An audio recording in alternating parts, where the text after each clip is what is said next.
Yes, people. We are here after a fantastic victory for Arsenal at the San Siro against Inter Milan. So I'm just going through, obviously, some of the things that have been said.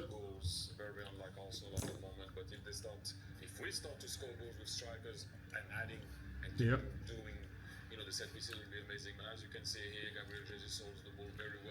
Yeah, so obviously Omri's talking about the fact that our strikers are now starting to click.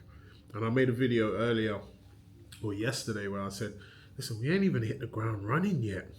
And we're still getting these results. And I know I've had a few apprehensions about the style of play, the way that we play, the fact that we're very dominant in set pieces and free kicks and corners. I felt like we was lacking our DNA.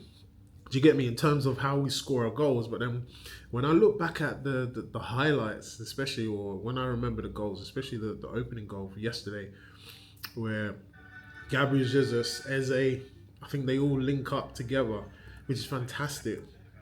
Eze being very direct, fizzing it to Gabriel Jesus, setting it off to Moreno, Miles with Skelly, Timber scuffs it, and then Gabriel Jesus is there again. You need those moments. You need those kind of goals where you take a risk, you take a shot on target. I think that's what I was more excited about, is the fact that we actually tried to shoot from from inside the box instead of trying to pass it in, and that kind of set us off. After what minute was that? That was okay, yeah, after the 10th minute. And I thought that we started the game pretty well. I thought we had Inter Milan on the back foot. We was applying pressure from the front. We was pressing from the front. You look at the lineup as well. I had my things about, I thought Martinelli was going to start because I felt like Arteta doesn't favour Eze. However, Eze was starting in that midfield. Zubamendi, Moreno. So he opted to rest our captain Odegaard. He opted to rest Martinelli. He had Trossard, Gabriel Jesus, Saka up top. And then you had Lewis Skelly at left back, which was a big game for him. Mosquera, also a big game. Saliba, Timber, and David Raya. And I just thought, you know what? All right, cool. Let's see what these men do. And that opening goal was perfect for us to kind of set the record straight. It was just a shame that obviously Inter Milan then 7 minutes later they equalised. And I mean, you could question the defending from these lot. Definitely. I feel like Thuram did give Mosquera, as much as I rate Mosquera, I think he's a fantastic centre-back. I feel like he's got all the attributes to be a very solid centre-back. He's not as dominant as Gabriel. And this is where we let Gabriel in that first half, or for the majority of the game. And you saw Mosquera, although he would be able to keep up with your Thurams and whosoever, when it came to that physicality where you kind of have to bully your frontmen, he didn't have it. You know, he was getting brushed to the side, etc.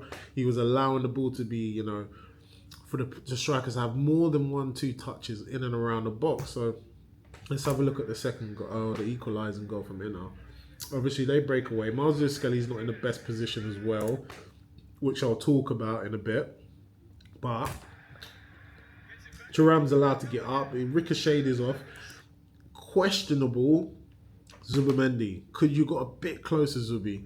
He kind of stopped, which allowed that space for the Inter Milan player to obviously rifle it into the top bins. Sucic. It was a fantastic finish, I can't lie. It was fantastic finish. David Raya couldn't do anything, saw it too late, but look at the technique in which he even struck the ball. Fucking hell. So yeah, I thought, all right, cool, fine. That's what it's gonna be. Then I was thinking, then the pendulum kind of swung in the sense of Inter Milan had more of the ball. They seemed a bit more threatening, so we had to kind of steady the ship as we was approaching half time. And lucky enough, 30th minute, Trossard gets a lovely header, and he manages to anticipate it. Gabriel Jesus in the box. How much confidence this must give him, you know? He hasn't scored a Champions League goal for how long? You know, I think it's his first 2 for Arsenal. So this was big. And you can see the jubilation on his face, obviously, after coming back from that injury. But I just felt at that moment that kind of reignited that belief in us. It was like, you know what, we can go forward and win this game. Um, Look, Inter Milan had chances. DeMarco had a few shots. David Raya made some key saves, which was good. And like I said, Marzu Skelly at times was caught out of possession in that left back area, so we need to be aware of that. However, I think this is the second half. There's a few chances here. Yeah, Saka had a few chances, got blocked. You know, I haven't seen Saka perform like the old Saka for a long time, and that's something that maybe we need to kind of come together as well. But Inter Milan made a change. Was it Papacito? Papacito? Similar to Ibrahimovic, isn't it? Zlatan. And that's where I saw Mosquera struggling because he was more or less bigger than Mosquera. He was holding the ball up. Mosquera couldn't get anywhere near him. And he was kind of managing Mosquera in a way that I feel like this is where part of his development as a centre-back he needs to improve on. He was pinning Mosquera back, and obviously turning on the sixpence. So I thought, all right, cool. We need to be aware of it. Arteta done the right thing. He made a few changes, I believe. Let's have a look. Yeah, so he put Gabriel Magalhaes on, brought him on the 75th minute, which shored things up. And as soon as you saw Gabriel come on, kind of rest assured everyone else as well. He also made a lovely substitution with Gyökeres. And then Gabriel Martinelli, who, again, I'll have to talk about because he done well. Eze came off for Rice, and then Ben White came off. Ben White came on for Timber. So, yeah, look, like for like, you enabled the guys to get a nice little rest. But then in the 83rd minute, they came together for this goal. And again, Martinelli, I can't believe it. I can't believe what Martinelli did. Obviously, Martinelli managed to make a fantastic ball, which with the outside of his foot, which obviously set Gyökeres on his way. It's a fantastic ball.